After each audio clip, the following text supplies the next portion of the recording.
안녕하세요. 신의변호TV 신은수 변호사입니다. 오늘은 제가 좀 무거운 주제, 저희한테 무거운 주제를 얘기하려고 하는데요. 일을 하다 보면 이렇게 창밖을 보면서 내가 왜 변호사가 됐을까? 그런 생각을 할 때가 많습니다. 나 변호사인 거 보람이 있어! 물론 이런 날이 있습니다. 그런데 힘들다. 이런 날이 있습니다. 그래서 변호사들이 가지고 있는 애로사항이 뭔지 한번 얘기해 볼까요?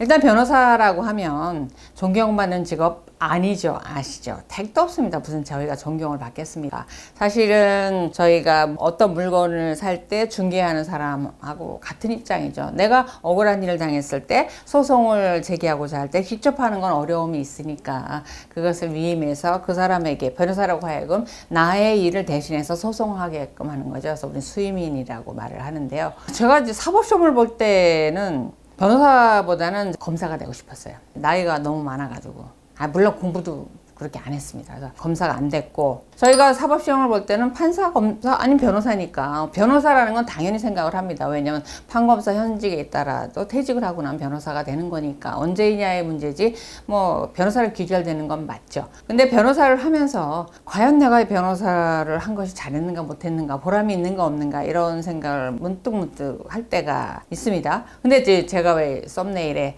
전생에 죄를 지은 자가 변호사라고 했냐면, 저희가 일을 맡아서 수임료를 받아서 일을 한다라는 것만으로는 감내하기 너무너무 힘들 때가 사실 있습니다. 근데 저희가 그걸 감내해내죠. 소송 경험 있으신 분들, 변호사와 같이 일을 했다라고 하면 웬만한 건 당사자보다도 더 많은 거를 견디고 있는 걸 한번 직접 경험하셨을 거예요. 우선 당사자분들도 그렇고, 저희가 가장 어려운 건 재판부예요. 재판부. 얼마 전에 제가 이혼소송을 하면서 판사를 하시다가 옷을 곧 벗고 나온 분하고 같은 소송을 이제 진행을 하게 된 적이 있습니다. 그러면서 식사를 같이 한 적이 있어요. 그분이 하신 얘기가, 이제 부장판사로 있다 나오셨으니까 양쪽에 있는 배석들이 있을 거 아니에요. 전화를 바로 했다라고 합니다. 재판 갔다 오고 나서. 얘들아. 변호사 말 좀 들어라. 당사자 얘기를 듣고 변호사가 얘기하는 것들이 그동안 얼마나 당사자의 억울한 면을 얘기를 하고 진실이 이것입니다라는 걸 얼마나 그렇게 정말 호소를 했을지 내가 해보니까 알겠더라. 해본 지 일주일도 안 돼가지고. 이 말은 뭐냐면, 재판부는요 변호사의 애로사항을 모릅니다. 변호사의 애로사항을 모르는 것뿐만 아니라 당사자가 얼마나 억울한지는 증거 갖고 와, 이런 입장이고, 재판을 받으려면 원고 피고 뭐 대리인 변호사에 뭐 다 오잖아요. 법정에 오면은 재판부가 하는 얘기가 다 이렇게 귀담아 듣잖아요. 그런 입장에 있다가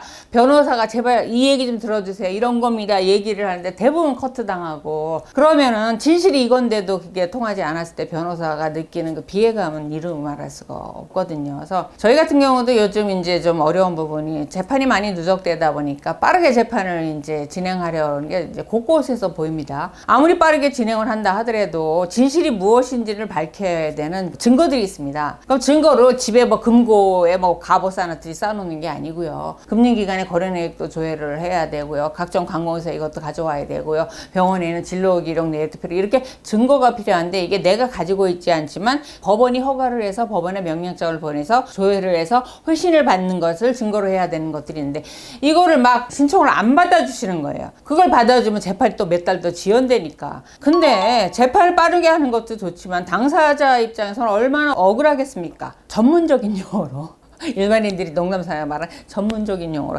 실체적 진실을 발견하기 위한 증거를 당사자가 신청하는 걸 재판부가 소송을 빨리 진행해야 된다는 이유로 채택을 안 한다라는 건 있을 수가 없는 건데, 그러면 변호사가 중간에 껴 있습니다. 판사 그게 굳이 필요하다고 안 봅니다. 채택하지 않겠습니다. 당사자 이거를 꼭 봐야지, 꼭 해서 봐야지만 다 알 수 있다. 예를 들면 이 통장에서 이 통장으로 돈이 건너갔다. 근데 이쪽 통장은 조회를 안 해준다고 하시니, 그러니 당사자는 얼마나 억울하겠습니까? 그래서 저희 입장에서도 이거는 일반적으로 다른 재판부에서 인정을 해주는 부분이고 채택을 해주십시오, 거듭 부탁을 드려도 안 된다 계속 불어를 하시니까, 당사자는 저희를 무능력하다, 뭐 성의가 없다, 제대로 한 거냐 원망하죠. 재판부는 죽어도 안 된다라고 뭐 요지부동이죠. 그러니까 중간에 껴있는 변호사, 저희가 정말 애로사항이 많습니다. 그래서 저희가 뭐 같이 법조인이라고 재판부가 변호사를, 전 그런 생각해요. 재판부가 변호사를 같은 법조인 인정 좀 해주셨으면 좋겠는데, 절대적으로 재판부에 대해서 변호사는 슈퍼을이다라는 부분이 참 변호사를 힘들게 할 때가 있습니다. 그 다음에 의뢰인들이 형사사건도 마찬가지고 민사소송도 마찬가지고, 변호사한테 내가 착수금 돈을 줘서 소송을 맡기면 지는 걸 이기게 해준다, 있는 걸 없게 해준다, 없었던 걸 만들어준다, 이런 의식을 갖고 계시는 분들이 많아요. 예를 들면 다른 집 담 넘어 이렇게 가서 절도를 하고 오셨어도 변호사를 선임해 놓으면 이걸 무죄로 해줄 거라는 생각을 갖는 분들이 굉장히 많으세요. 근데 변호사가 조물주나 창조주도 아니고 할 수 있는 게 한계가 있습니다. 법리 안에서 최선을 다하는 것이다. 당사자가 소송을 진행하는 것보다 불리하지 않게 모든 걸 최선을 다해서 제때 증거 내고 불리한 거 제한하고 이렇게 하는 것이지, 있는 걸 없게 만들고 없는 걸 있게 만드는 게 아니거든요. 이런 부분에서 당사자의 기대가 너무 높은 부분에 대해서 저희를 굉장히 심적으로 힘들게 하는 부분이 있죠. 그래서 그런 부분과 관련해서 저희가 선은 이렇고 후는 이렇고 이렇기 때문에 결론이 이렇게 날 수밖에 없다, 예상치가 이렇다, 아무리 안내를 해도 그거를 인정하지 않으려는 분들이 있어서 너무 저희가 어려울 때가 있습니다.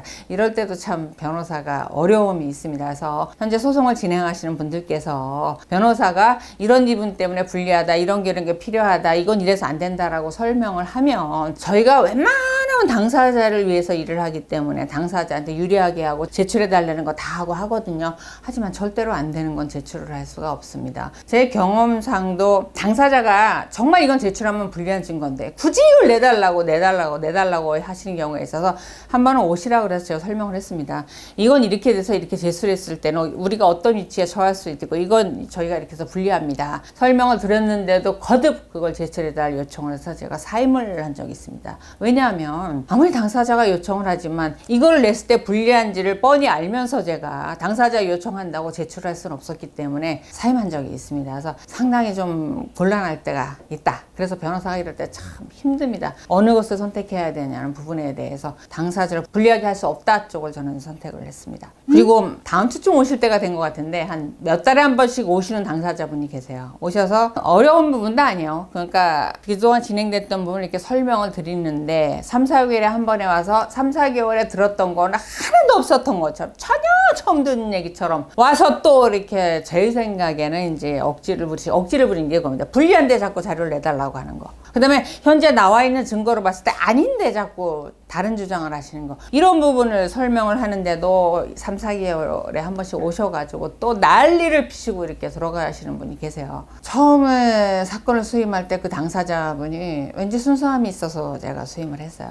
그리고 진행을 하면서도 3, 4개월 한 번씩 걸어가시는데도 그 뒷모습을 본지 짠하다 그러잖아요. 측은지심이 있어요. 그래서 지금도 사임할 생각은 하지 않고 이제 곧 결심하고 이제 판결을 앞두고 있어서 2, 3개월 내에 재판이 끝날 건데, 그 소송을 2, 3년 이게 감내하면서 담당 변호사와 저와의 애로사항을 이루 말할 수가 없습니다. 그래서 상당히 그럴 때가 굉장히 어렵죠. 억지 말씀 계속 하실 때, 설명해도 자꾸 그걸 반복해서 아니라고요. 설명한 적 없다고 막 이러실 때 저희가 굉장히 어렵습니다.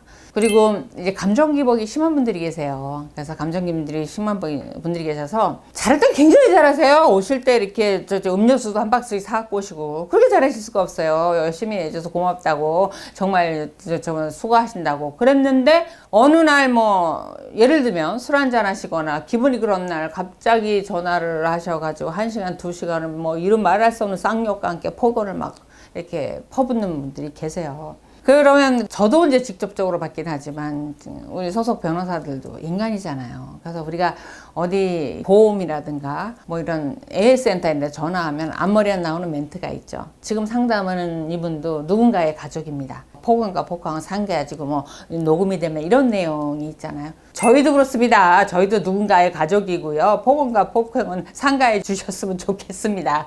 이 말을 드리고 싶어요. 그래서 제가 그 어서들한테 그렇게 얘기해요. 그렇게 얘기할 때는 일단 얘기를 들어드려라. 하는 말씀을 좀 수긍해 드려라.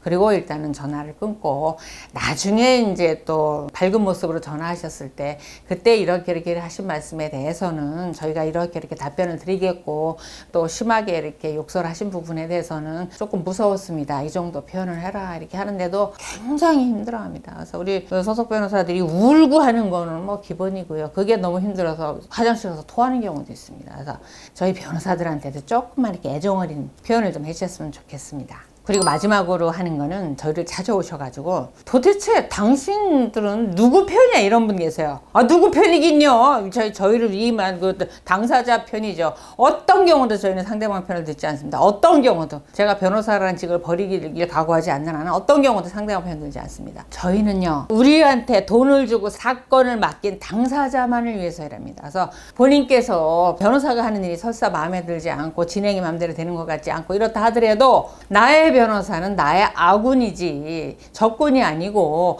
나의 변호사는 상대를 공격해야 되는 공격수입니다. 그래서 우리 변호사 이렇게 힘 빠지게 자꾸 이렇게 비난하지 마시고 힘 좀 주시기 바랍니다. 오늘은 제가 아주 개인적인 것 같지만 변호사의 어려움에 대해서 이렇게 말씀을 드렸는데요. 요즘은 가끔 변호사들이 회식을 하면 그런 얘기를 합니다. 아휴 전생에 우린 나라를 팔아먹었나 보다 변호사를 했게 이런 얘기를 합니다. 그래도 저희는 뭐 맡은 일은 최선을 다해서 일을 끝까지 마칩니다. 그래서 변호사들에 대해서 크게 오해는 하지 마시고 어찌됐든 뭐 일반인들에 의해서 맷집은 좋습니다. 하지만 살살 때려주시기 바랍니다.